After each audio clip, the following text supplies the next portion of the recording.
প্রথম রাউন্ডে তো এখানে আমি যা হোক করে বাঁচার চেষ্টা করছিলাম, কিন্তু একটা বাদর আমার মুখের সামনে ঝপাং করে লাফ দিয়ে আমাকে মেরে দেয়। এখানে তো আমি ছুটে চলেছি আর ছুটেই চলেছি, কিন্তু কোনো এনিমির পাত্তাই নেই। এদিকে আমার টিমমেট গুলো তো পরপর দেহত্যাগ করে দেয় তাদের। আমি কিছুটা পিছন থেকে কাঠি করার চেষ্টা করলাম, এবার আমিও একটা বাঁদরের মতো লাফ দিয়ে দিলাম। ইয়াহু! তোমরা কমেন্টে জানিয়ে দাও তোমাদের ফেভারিট গান কোনটা, MP40 নাকি UMP।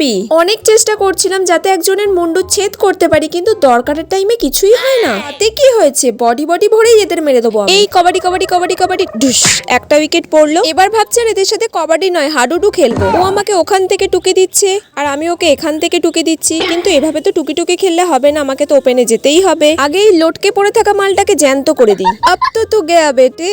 এতক্ষণে তো তোর টিমমেট গুলো তোকে অলরেডি খিস্তি পারতে শুরু করে দিয়েছে, তুই আরেকটু বেশি করে খিস্তি খা, তারপর তোকে মারবো। একে বলে ঘুরিয়ে ফিরিয়ে মারা। হি হি হি হি।